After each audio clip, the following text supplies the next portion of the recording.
idea to work from all over the world.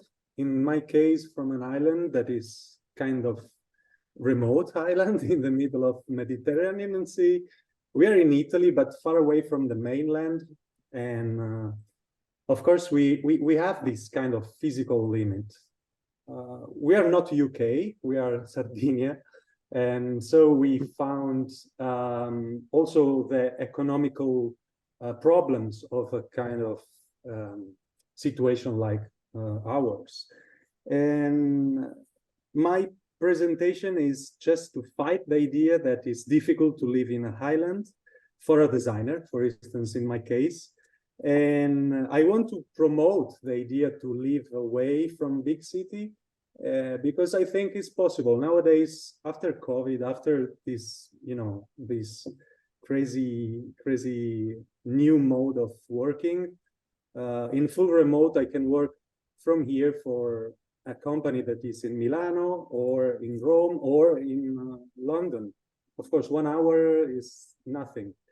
And so I will start maybe with a kind of presentation of what I did before to come back in Sardinia, because I come from the last place where I've been was New Zealand, where actually I did my first experience outside of Europe.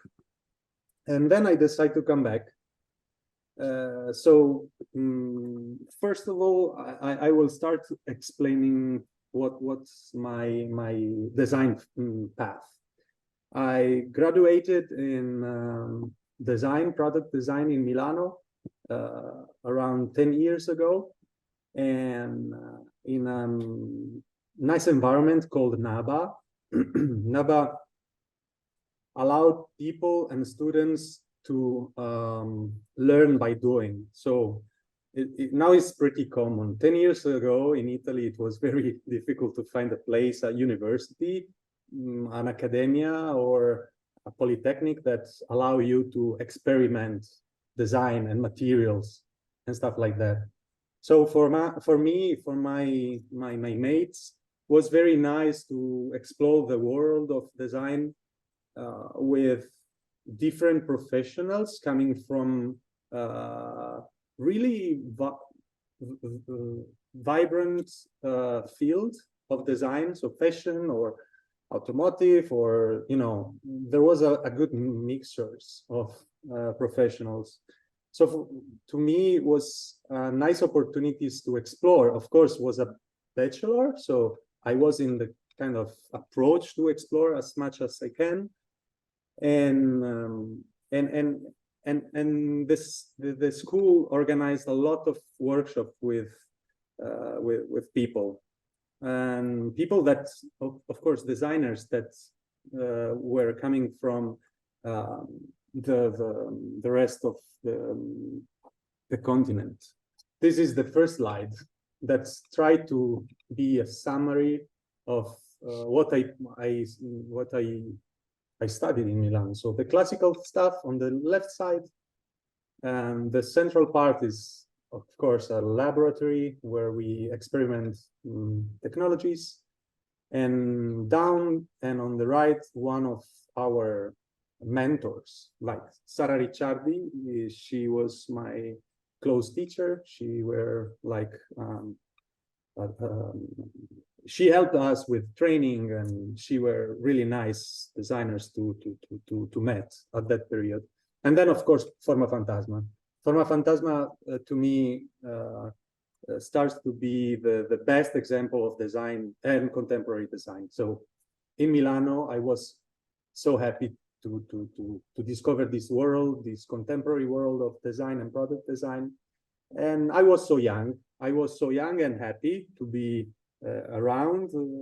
I participated in a program called Erasmus, and I passed my 3rd year in Lisbon, where my approach to design changed again. Of course, I was so fresh, just 2 years in Milano, and now again the world changed completely, because Lisbon is another city.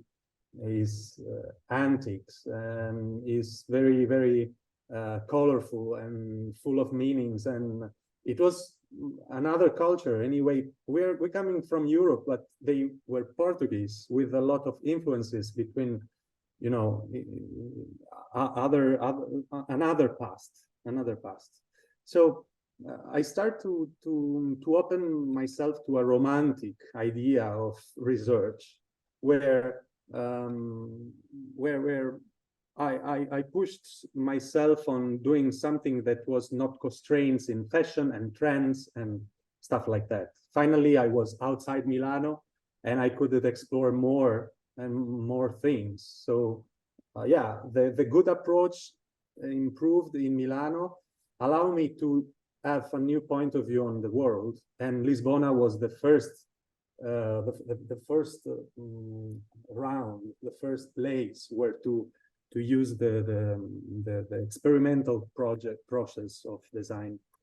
And the third year was the last year of my graduation in product design. But of course, I was so curious, and I decided to continue my study in a place that was probably similar to Lisbon, but in Italy. And I decided to go to Florence. And in Florence, I attended MA in exhibition design. So I start to focus my point of view on the cultural heritage, but with the idea to set up exhibitions and have the possibility to organize archives. And Florence was an open air archive. So I was in a kind of paradise. I was young, and I was anyway so curious and full of energy. So Florence, to me, it was so small that everything was easy. I don't know how to explain. It was a nice opportunity to mix the cultural heritage that, of course, Renaissance brings to us, and at the same time use the contemporary method to analyze it and give it with a new light. Sometimes my English is a bit, sorry. I try to be more clear as possible. What else? Of course, there was physical interesting things, but also a lot of new open minds and thinkers that I start to study. Of course, anthropologists like Ernesto de Martino or Joseph Campbell, and thinkers like Jung opened myself to anthropology and design together in a place like Florence. I was shaking. I was so happy. And I start to decide to finish my graduation and use my own time to go and explore around. And again, you know, it was just started, and I feel it. So I decide to focus my research in rural areas and agriculture. I was a student after my second graduation without money, but I coming from Sardinia, that in the summertime becomes a touristic place, a horrible place, full of people everywhere. You cannot, you know, enjoy the place because it's too much. Everything is too much, too crowded, too expensive. The only thing that is nice for our young Sardinian guys is to work on the summer season to make money, easy money. So I start to sell solar cream to the tourists, have easy money to take the first available ticket for the other side of the world. And that's it.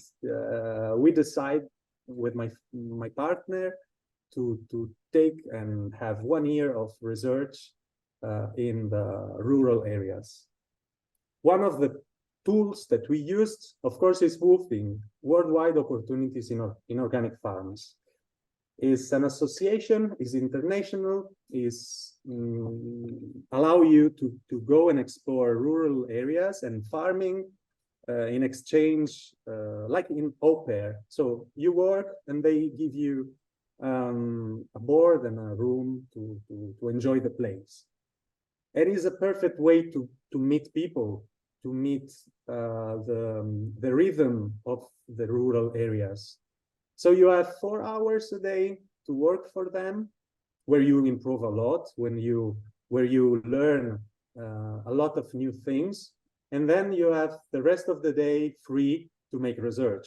So if you find a host that is open, you probably have the research already done, because a lot of them are curious and happy to share with you their own environment and all the, I don't know, all the technician to keep the food fresh for years and blah, blah, blah, blah. So we visited a lot of beautiful places, Japan, Korea, Malaysia. We've been in Myanmar, in Taiwan. We discovered how to pick berries and how to chop the woods. I mean, all the things were welcome, because we coming from another society. I mean, I come from Sardinia, but I live in the city, so it was new also for me. And so we start to understand the importance of this kind of experience, research apart, I mean, for ourselves. One of the things that we immediately understood that in rural areas still abound the humanity and the rituals. So if you want to have a relationship with nature, you have to follow that rituals. And the rituals are so similar to the rules of design. I mean, if you want to produce an amount of fruits or vegetables, you have to use that detailed amount of energy, or you have to follow that rules to have the product. So I don't know, I see every time a kind of metaphor of the approach, the design approach to these realities.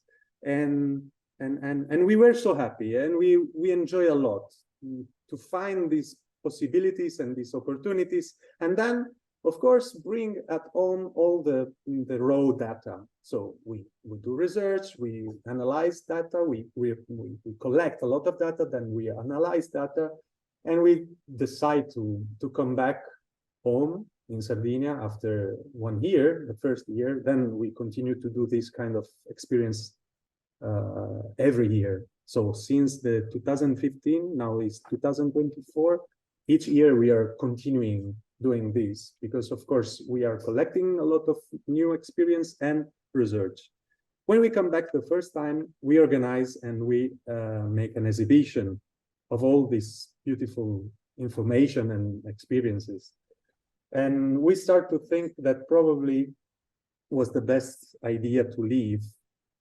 And so instead of looking for a nice big city where to start designing, we try to make it possible to make our path in design in our small city. And I don't know how it happens, but the museum of the city were looking for graphic designers too. And my partner, my girlfriend, and I were in this exact moment to ask them to hire and let us work with them. And of course, they took us. They decide to collaborate with us. So we start a new chapter. We start a new chapter also because in few years everything was growing and we were so happy. We start to design and understand how the environment were working in my city, in our city. And what else? We arrived at 2020 and 2019, the COVID. So everything suddenly, you know, turn off, and museums stop, and our work with other designers and our collaborations suddenly stop. It's happened to everybody. So we decide to study again and make a master in UX and UI design. So from that moment, our life our life in the island become even better, because meanwhile everybody were stopped without a job. We start to work even harder, because our companies, the people who we're working with, were coming from anyway outside of Ireland. So we anyway use this isolation to demonstrate ourselves that we could work from our small island in the middle of Mediterranean Sea. So yeah, the point of this presentation is probably this. I want to share my rule, because my rules in this approach to design, because I think they are you can spread these rules worldwide, and I think for a person who is living in the countryside or in an island is a nice rule to follow. The first is eliminate the idea of territorial limitation. The boundaries is just, physics. Then if you are a designer and if you act in design path, you can anyway enjoy your work from everywhere. I'm actually working for a company that's allowed me to smart working. They are they're doing digital marketing, so it's pretty boring. I don't know. I don't like it really, but actually it allowed me to have also more flexibility with what I want and what I really want. So that kind of research that we are talking about. And so yeah, the first is this rule. I don't want to think about isolation. Isolation is not true. Nowadays, it's not true anymore, especially for a designer. Then the second rule is to plan for long-term work. So the first days of the year, generally me and my girlfriend decide how to face to the new year, and we do a editorial plan. So a calendar that allow us to, I don't know, participate to fair, so in Asia or in USA, and start to think how to reach that point, how to plan the best way to get there. And so with this kind of rule, you can you can solve a lot of problems. And then the third rule is, when you are stuck in an island or in the remote countryside, you have to take it as an opportunity to explore and study and do research, because everything in our world, in our planet, has interesting details. And if you have the same approach I did, you're happy with simple things. And so the idea is to share this kind of possibilities and opportunities, because nowadays I really don't like the idea to live in other ways. I'm so happy, and I want to share this happy. And I'm so happy also to find people that looks at my works and think they are funny or I don't know, interesting, because they're coming from directly from this kind of experiences. And so if you want to see my portfolio, you can go to Instagram, as Marco did before, and that's it. This is my presentation. So Studiòlo is my place, my studio where I create, where I share experiences with other two designers. And if you pass by Cagliari in Sardinia, we are open to especially collaborate with other people, because we like to travel, we like to enjoy fair all around the world. but also we really like to be hosts. So this is what we want to share in a kind of 360 degrees way. So yeah, thank you so much. And this is my final slide. Yeah.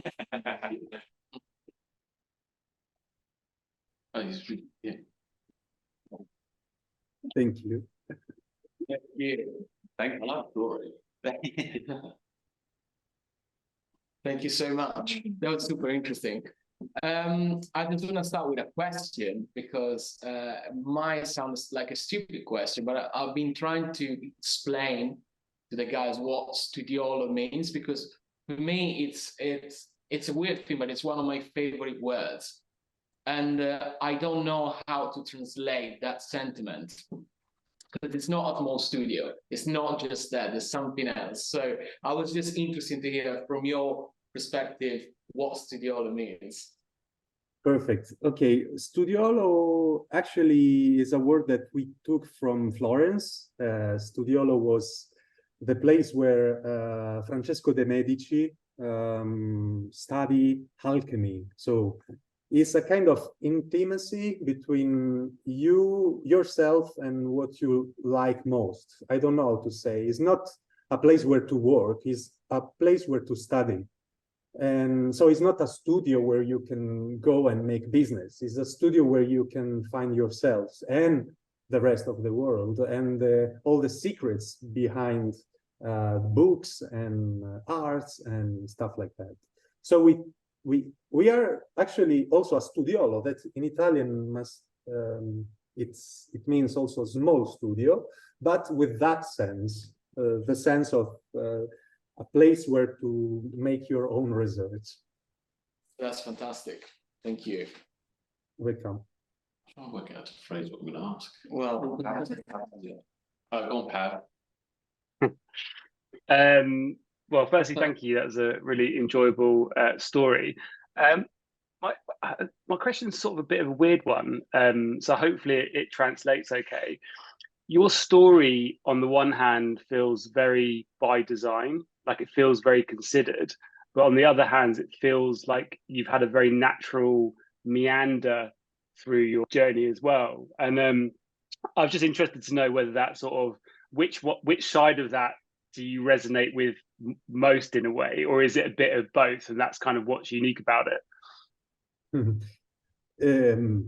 The point is you have to find the time to mix well the two things, the two faces of the world, and it's so difficult.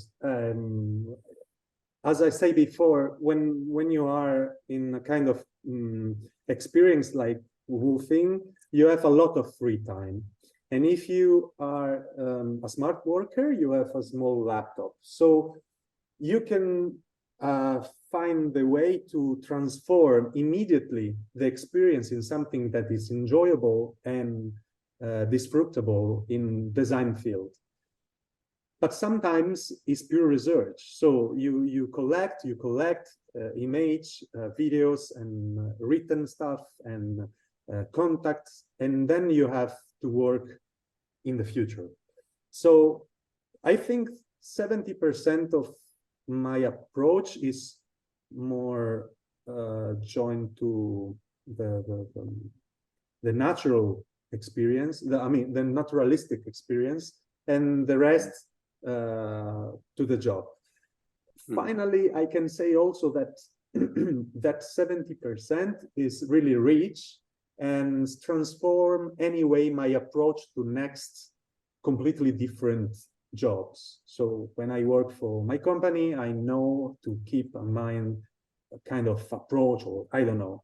I'm pretty sure that this kind of life is fundamentally a way to live well. I mean, to take your time and explore what is really meaningful.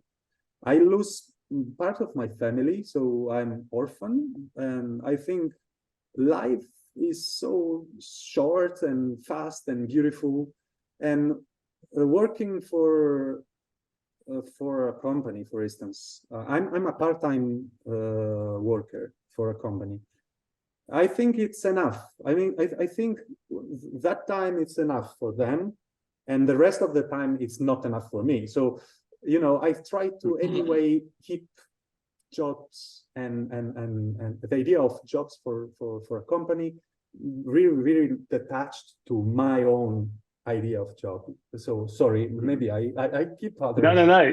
It's really interesting, and I like how it feels like there's two very distinct philosophies in a way that you have that are both sort of very sort of attached to each other. So yeah, I really resonate with that. And as a sort of separate note, but I think it's attached to what you were talking anyway. When you say "I'm so happy," I've got to say it makes me feel pretty happy as well. I want to get like a little video recording of that. Okay. I was gonna pick up on the same point around your use of the word happy, and the number of times we were talking about experiences and places that you visited and new things that you had the opportunity to try. Clearly was at the source or at the kind of the root of what makes you feel happy. So the question I ask is, how do you maintain that level of happiness when you're stuck in one place? Yeah, that's true. I'm crazy. Look, I'm busy with a lot of different things also when I'm stuck in a place. So, for instance, the last weekend I was making cheese with old men. The next weekend I will do silk screen with young boys. Then I go and do speleonki under the caves because I need it. I need to live. I need to make as much as possible that I can. And sometimes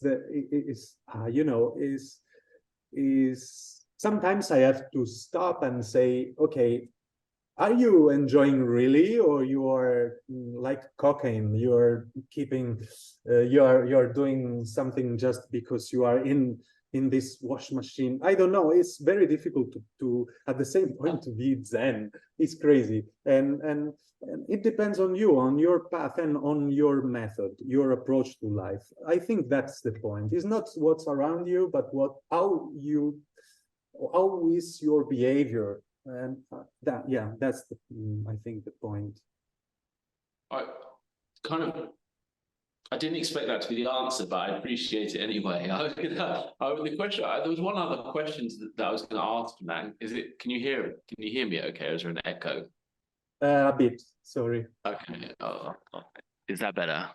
Yeah, thank you. Okay, perfect. I'll talk straight into the microphone. The other question that I wanted to ask is, there seem to be distinct moments. It's linked into the traveling question. I'm going back to that again, but there were distinct like times where newness and finding new kind of inspirations were kind of quite pivotal in not just the happiness, but your kind of understanding of where you go next. And you've got a distinct style within the kind of the design work that you create, especially. You said that you find it. I don't know if you use the word happy, but you enjoy the fact that people find humor in the work that you do. Do you feel as though the kind of the way in which your own personal design work manifests and how it looks at the moment? Do you believe that that's kind of like the landing point? That's kind of like your design expression. That's the authentic kind of way in which you feel as though the output of your personal kind of creative work should look? Or do you believe your design work has a continual evolution?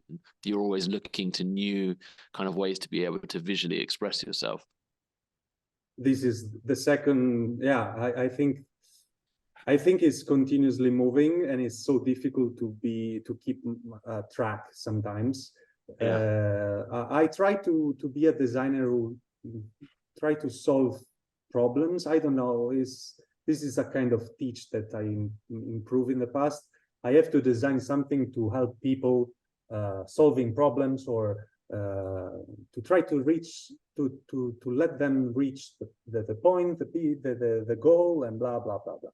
But suddenly I discovered that produce new things, new objects, or new services, or new stuff is useless, as useless is the point of design.